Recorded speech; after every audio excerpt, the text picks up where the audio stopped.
Hace 10 años exactamente logramos cancelar la hipoteca de la casa de mis padres. Y ustedes dirán, ¿a mí qué me importa eso? Y yo les digo, síganme porque la historia está buena, es interesante.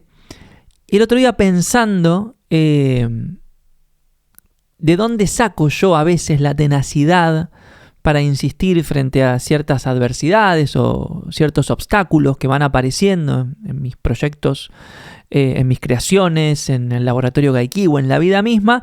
Me di cuenta que esta historia particularmente a mí me ha dejado un gran aprendizaje sobre un concepto que no he inventado yo, sino que en un ratito lo vamos a desarrollar un poco más, que se trata de doblar la realidad, que es esta capacidad que tienen algunas personas de ir más allá de lo que es aparentemente posible y lograr cosas que uno diría no se puede hacer eso, o es imposible, o incluso a veces es inimaginable. Bueno, hay algunas personas que a través de la insistencia y a través de la proyección y el foco y también de la inteligencia logran doblar la realidad para que suceda lo que ellos pretenden. Y eso me parece fascinante, ¿sí? Un tipo que se dice que hacía mucho eso era Steve Jobs. Incluso se hablaba de él, bueno, no me acuerdo, era como el ambiente de distorsión de la realidad o algo así. No me acuerdo exactamente cómo era el concepto,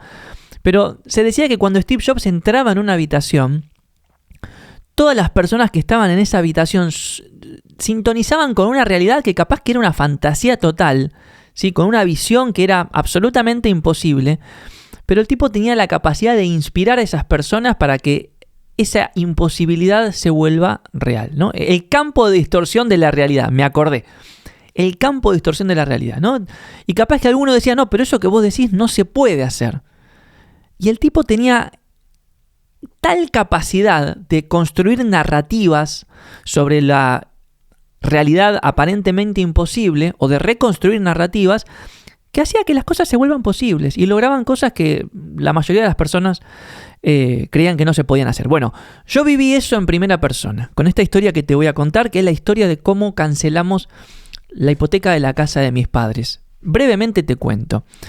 Nosotros veníamos de una larga historia de problemas con las casas. De hecho, ya habíamos perdido una casa en la primer crisis económica grande que nos toca vivir como familia, del 2001. Si están acá en Argentina, saben que en el 2000-2001 acá tuvimos una de las grandes crisis. Bueno, ya en esa crisis perdimos nuestra primer casa, que también estaba con una hipoteca, con un banco.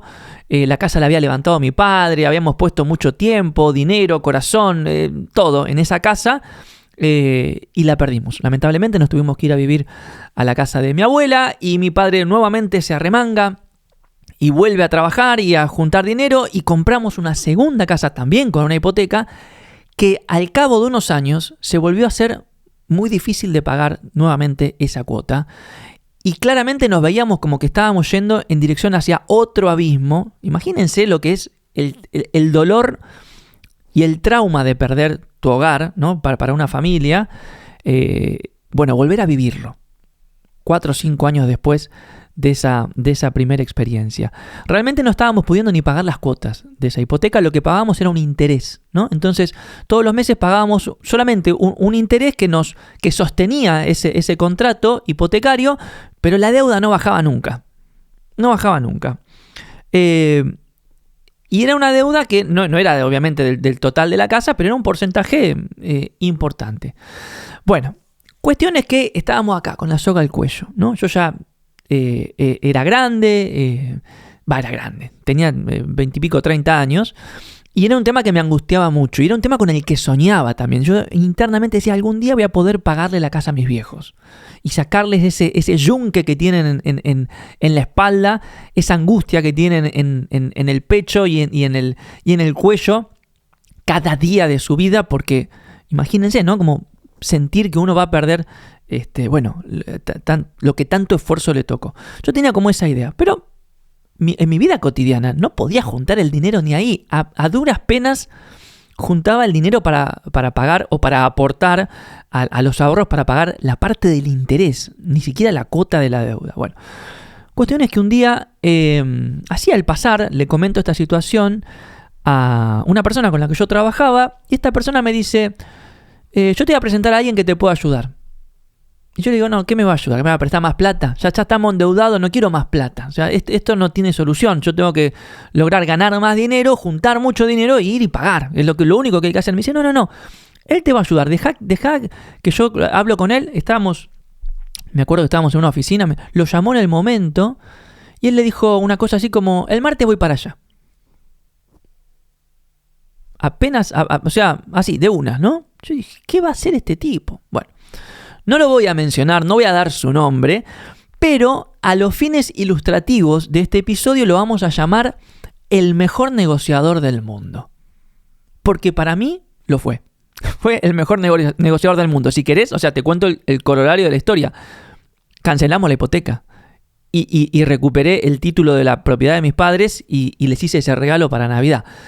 Ese es el fin de la historia. Ahora, ¿cómo logramos eso? Bueno. Llega el martes, entra el mejor negociador del mundo y me dice, ¿qué pasa? Y yo le cuento, mira, tenemos esta situación, el acreedor, nos presiona obviamente para que podamos cancelar cuotas, nosotros a duras penas llegamos a cancelar el interés de cada mes y eso se sostiene por los años y nosotros seguimos acumulando esa deuda, ¿no? Como soportando esa deuda. Dice, bueno, entonces me empieza a hacer algunas preguntas, ¿no? Y dice, ¿cuántos son ustedes? Somos 5. Y hermanos 3. ¿Y cómo viven? Y bueno, yo vivo con mis padres. Todavía vivía con mis padres en ese momento. Los 3 vivimos allá adentro. ¿Y qué tienen? Me decía él. Y bueno, yo tengo un vehículo, mi hermano tiene otro, mi padre tiene otro. Son vehículos viejos, usados, que los usamos para movernos por la ciudad. ¿Y qué más tienen? Y no, yo tengo unas guitarras, unos sintetizadores. Bueno, me empieza a hacer preguntas.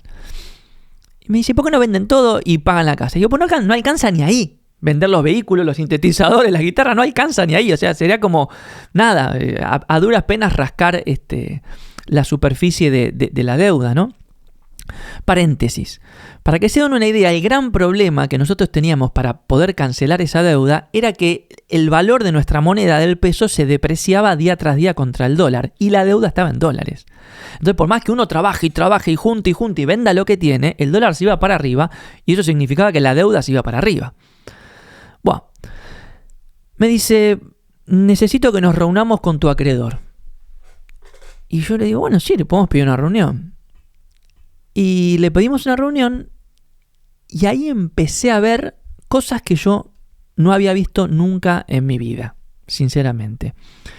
Que era una persona con esta virtud, hablo del mejor negociador del mundo, esta virtud para doblar la realidad. Pero hoy, 10 años después, puedo ver claramente que el tipo lo que hizo fue doblar la realidad en dirección hacia el acreedor, porque logró cosas que yo jamás creí que se podrían lograr, ahora les cuento, pero también dobló mi realidad. Porque él lo primero que me dijo ese martes que nos reunimos, digo martes por decir un día de la semana, ¿no? Ese día que nos reunimos para hablar sobre este tema fue, bueno, la vamos a pagar. Él decretó que eso se iba a pagar. Y en poco tiempo. Yo digo, pero lo veo bastante improbable. No gano el dinero suficiente, la economía está cada vez peor, el dólar cada vez más caro, el acreedor no cede. No sé cómo vamos a pagar. Ni vendiendo todo lo que tenemos vamos a poder pagarlo. No, lo vamos a pagar, dice. Y él con esa frase ya de algún modo empezó como a proyectar una nueva realidad que yo no podía visualizar, que yo no podía comprender.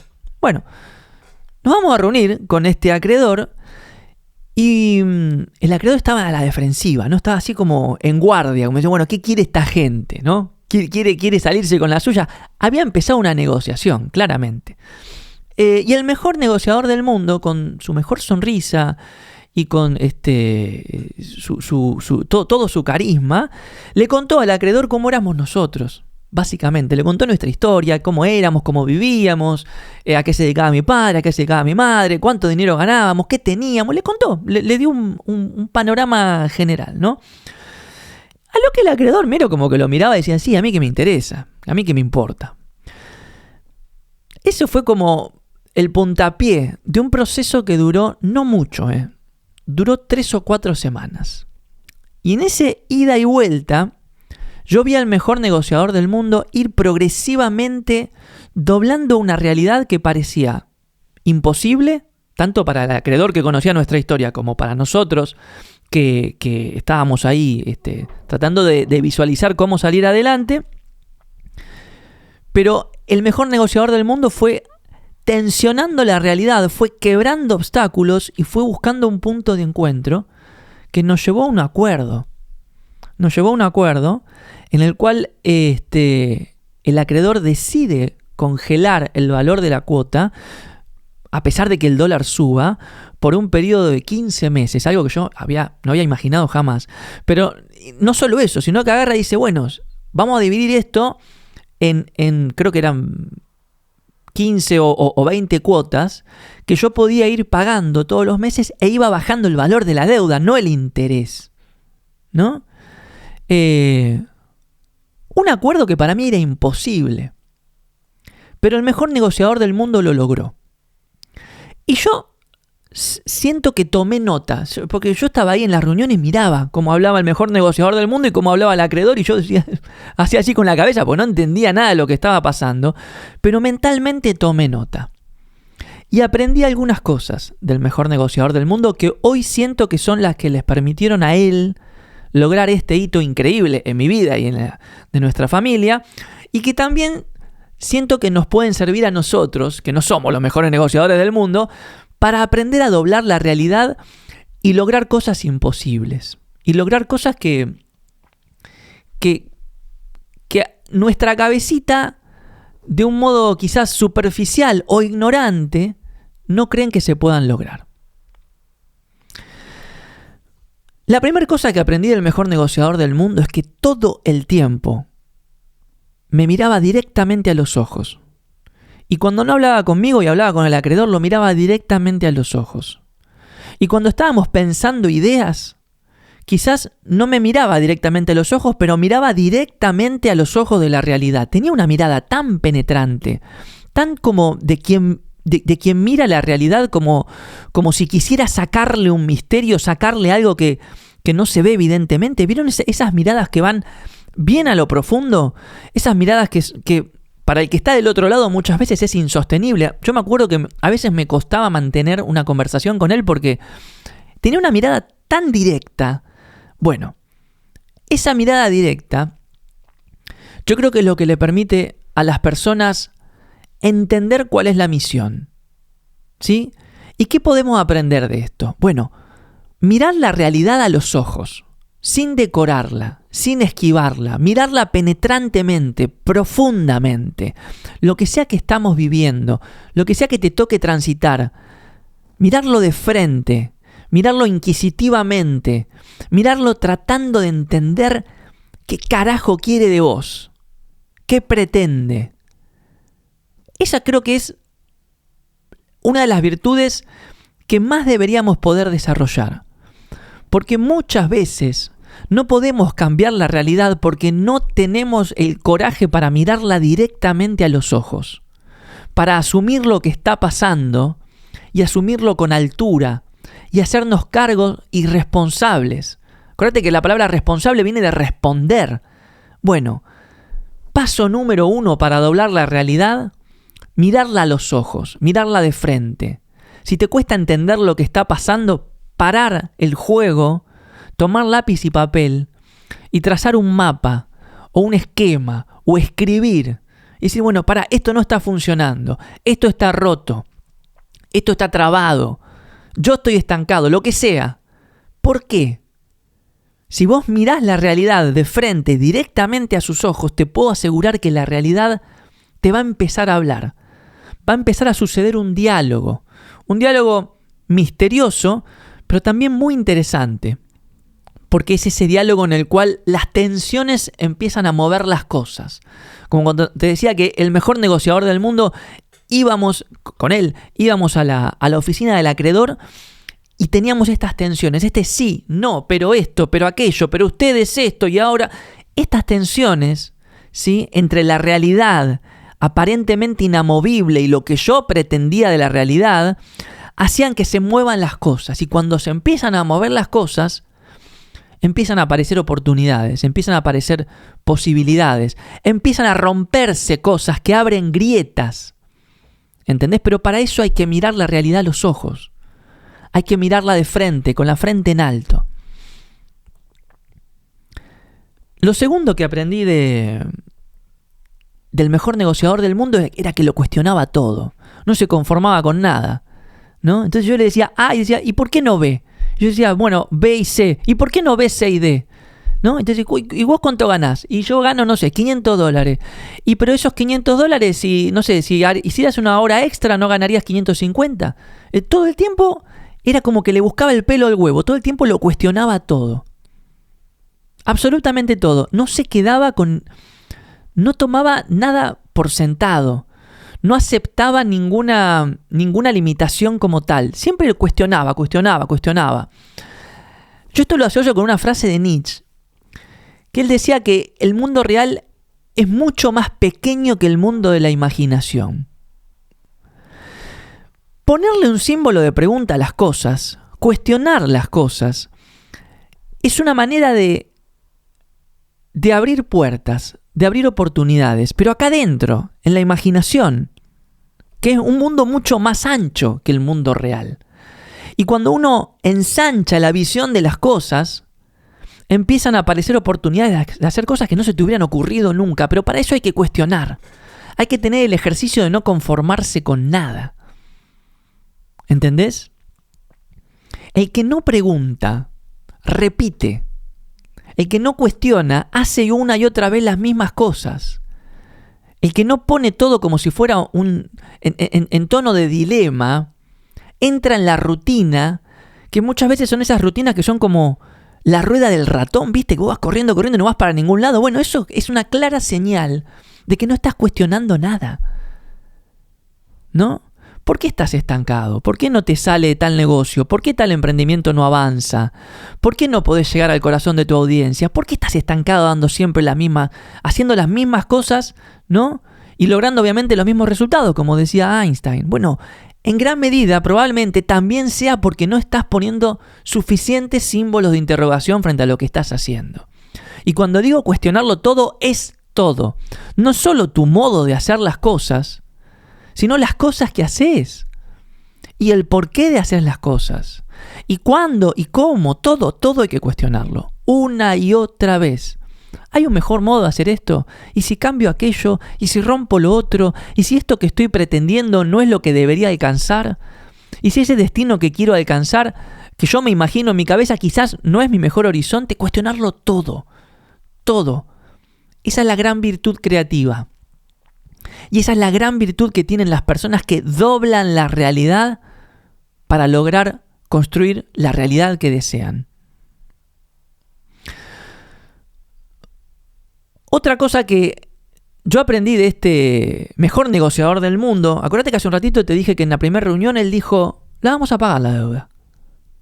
Cuando dijo, la vamos a pagar la deuda, decretó. Cuando dijo, vamos a pagar la deuda, puso el trofeo en mis manos, aun cuando no estaban realmente. La visualizamos. Y eso es muy importante. La visión, de algún modo, es el alimento que necesita nuestro hambre por esforzarnos por algo. Los seres humanos somos inevitablemente seres competitivos, en el buen sentido de la palabra, no competitivo entre nosotros, ¿no? de mezquinos, sino de la competencia de salir a lograr, a crecer, a alcanzar, a llegar, inevitablemente competitivos. Pero ese hambre por la competencia surge de verte con el trofeo en la mano antes de tenerlo. ¿Entendés? Es justamente al revés de lo que muchas personas creen. Muchas personas se pinchan porque no tienen el trofeo, ¿no? Porque no tienen el logro. Ignorando que los que logran eso, lo logran porque se concentran en eso antes de tenerlo, porque lo ven, porque se lo imaginan. No sé, imagínate el esfuerzo de Messi durante 20 años por ser campeón del mundo. Si se hubiera frustrado en el primer mundial, ¿cuántos mundiales jugó Messi? 2, 3, 4, no me acuerdo ya. En el primero, los perdió todos hasta el último. ¿Entendés? El trofeo siempre estuvo en sus manos hasta que lo logró. Bueno, esto es lo mismo, la visión, ¿no? La meta, el horizonte. La vamos a pagar la deuda. ¿Cómo? No tengo ni idea. Pero empecemos mirando la realidad de frente y cuestionando todo. Porque si hacemos eso, van a empezar a pasar cosas que nos van a ayudar a pagar la deuda. Y eso sucedió. ¿Entendés? Lo cuarto que aprendí del mejor negociador del mundo es que cada obstáculo que iba apareciendo en la negociación, cada problema que iba apareciendo en esta tensión entre el acreedor que quería su dinero y nosotros que queríamos proteger nuestra casa, era una posibilidad para pensar una idea. Y todo el tiempo pensaba ideas. Ah, ¿pasa esto? Bueno, entonces podríamos hacer lo otro. Ah, ¿te mandó un correo diciendo esto? Pensemos.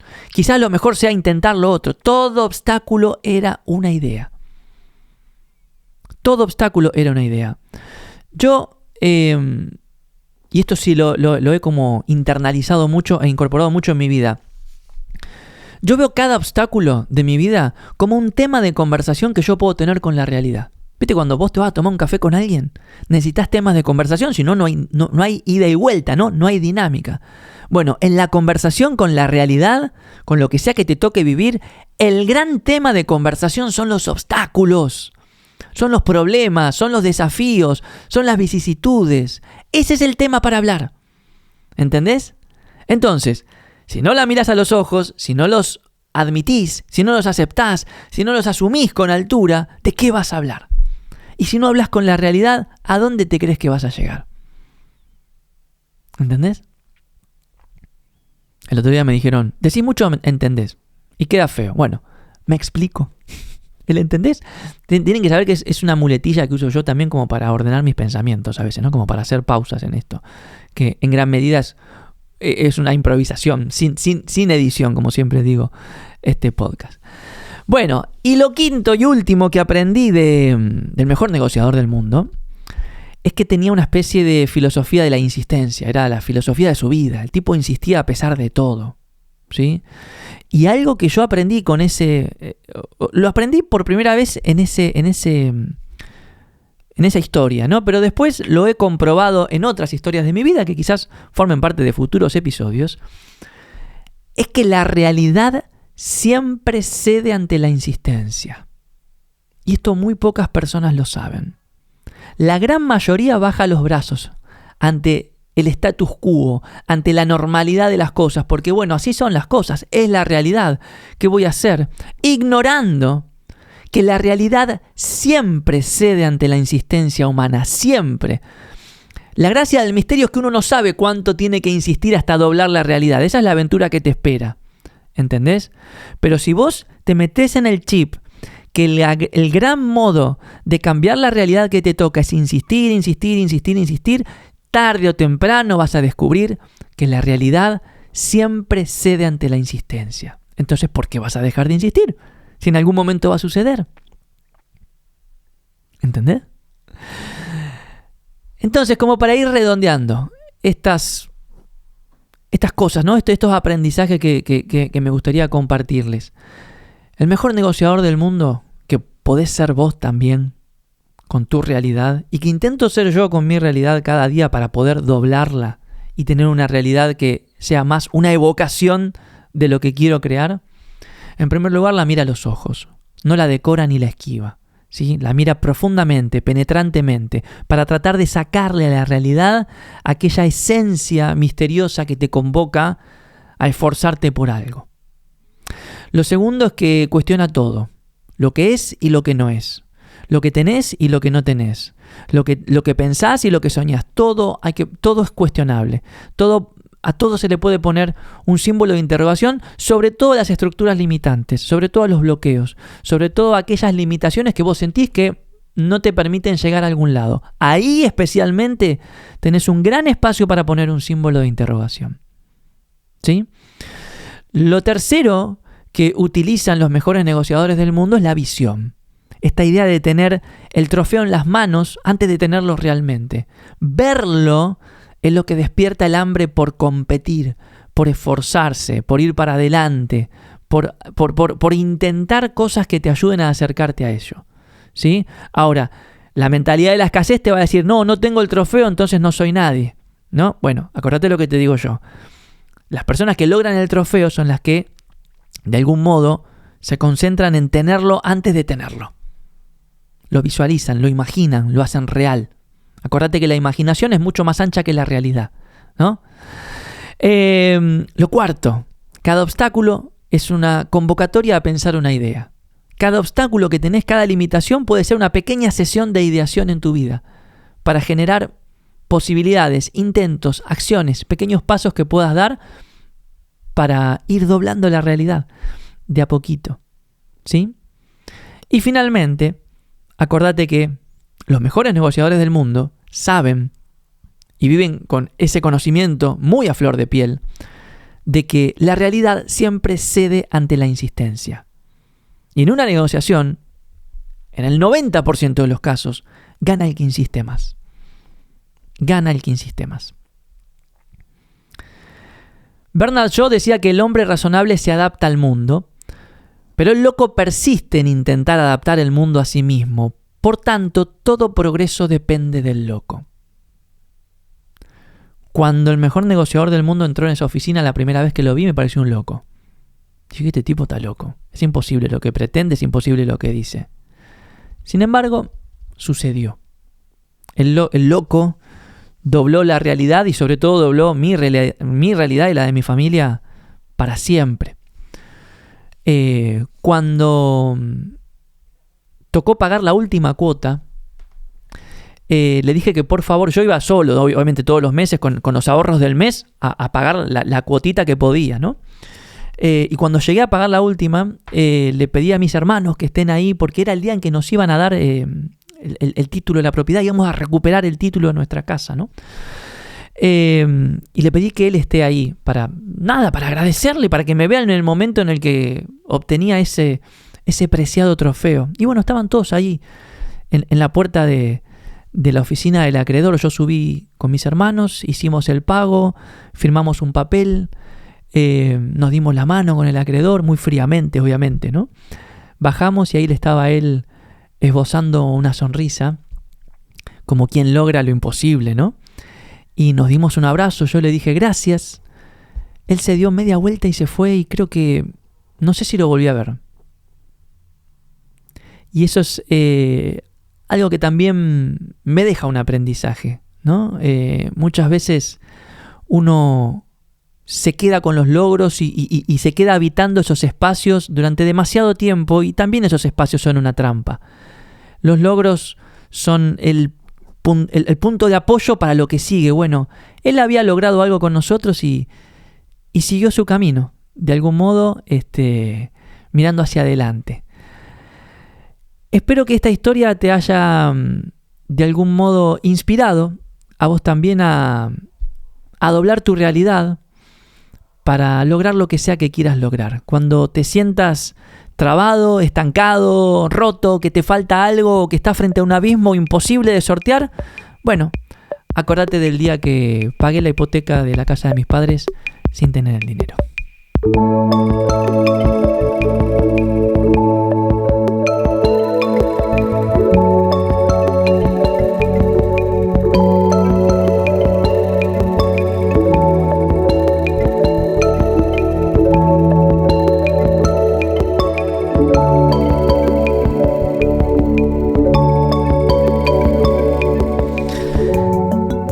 Y esto de doblar la realidad a tu favor muchas veces comienza con un primer momento, ¿no? Con un primer paso, como te contaba, ese primer encuentro en la oficina fue con el mejor negociador del mundo, ¿no? Ese primer encuentro fue un punto de partida de una nueva etapa en mi vida y obviamente la de toda mi familia, ¿no? Bueno, sobre ese modelo, ¿no? Como esos momentos especiales que te ayudan a iniciar nuevos capítulos de tu vida, hemos diseñado el Seminario Gaiky, que es un retiro para creativos y emprendedores en proceso de transformación. Vamos a hacer la segunda edición aquí en Buenos Aires el sábado 25 de octubre a partir de las 9 horas en un lugar hermoso ahí en el barrio de Olivos. Así que si estás pensando en iniciar un nuevo capítulo en tu vida, en transformarte hacia algo más auténtico, más creativo, más genuino, o si simplemente querés crecer un poquito en tu camino de la creatividad, te invito a compartir junto a nosotros el Seminario Gaiky, segunda edición, un seminario en el cual nos vamos a dedicar ayudarte a encontrar con aquellas posibilidades que te permitan diseñar una vida más alineada a lo que sea que quieras hacer. Ahí estaremos con Flor, con Nati y con colaboradores, ¿sí?, que nos van a ayudar a pasar una jornada increíble donde vamos a crear un montón, vamos a idear, vamos a explorar, vamos a conocer un montón de otros emprendedores y otros creativos que están en la misma, pero por sobre todo vamos a plantar la semilla de aquello que puede ser, bueno, el nuevo árbol de tu vida. Así que si te interesa participar del seminario, si querés, te invito a que compartamos una jornada completa juntos en gayki.org/seminario. Tenés toda la info, va a ser el 25 de octubre aquí en la ciudad de Buenos Aires. Va a ser un placer compartir esa jornada con vos. Y lo otro que quiero anunciar es que el primer sábado de noviembre, ya estamos justo a un mes prácticamente, inicia la última edición del año de Coaching Creativo, la número 16, ¿sí? Si estás pensando en certificar como coach en creatividad, bueno, te invitamos a hacerlo junto a la red más grande del mundo. Somos más de 1.500 facilitadores de la creatividad certificados en todo el mundo. Paréntesis, quiero mandarle un abrazo enorme a toda nuestra comunidad de Uruguay. El otro día publicamos un ranking de los países que tienen más coaches creativos en el mundo. Y por esos errores de la tecnología y también de nuestra capacidad de atención, omitimos Uruguay, un país en el cual hay muchísimos coaches creativos, gran comunidad que tenemos ahí, donde siempre suceden cosas. Bueno, les mandamos un saludo a todos ellos. Perdón, vamos a corregir ese error en breve. El programa de coaching creativo es también tu gran oportunidad de iniciar un nuevo capítulo en tu vida, porque es súper experimental, súper vivencial, y bueno, te da la oportunidad de cerrar el año con una certificación que te habilita a facilitar espacios creativos y que te da las herramientas, no solo para vos ser una persona más creativa, sino para vos también acompañar a otros en su camino de la creatividad. Así que Coaching Creativo 16, última edición del año, comienza el primer sábado de noviembre. Las inscripciones ya están abiertas. Lo importante, porque siempre me preguntan esto, no puedo ahora, pero lo voy a hacer en la próxima. Bueno, la próxima es en marzo del año que viene, por lo cual faltan varios meses. Si querés arrancar el 2026 con la certificación bajo el brazo, yo te aconsejo que te sumes en esta edición de Coaching Creativo, porque aparte va a ser una fiesta de fin de año. Bueno, va a estar buenísimo. Como siempre, te recuerdo que yo brindo un espacio de mentorías personalizadas. Te puedo ayudar a diseñar tu proyecto, tu emprendimiento. Sobre todo te puedo ayudar a diseñar la comunicación de tu proyecto o emprendimiento. Visita gayki.org/mentorías. Va a ser un placer trabajar uno a uno con vos para hacer que tu idea sea realidad, para hacer que tu creación, que tu proyecto o tu emprendimiento llegue a la mayor cantidad de mentes y corazones en el mundo. Te podés bajar gratis mi libro El Camino de la Creatividad desde gayki.org/El Camino. Y si este episodio te entusiasmó y te dio ganas de doblar tu realidad, hacémelo saber, que todos tus comentarios me inspiran y me dan ideas para futuros episodios de este podcast. Te mando un abrazo enorme y nos estamos escuchando en una próxima oportunidad.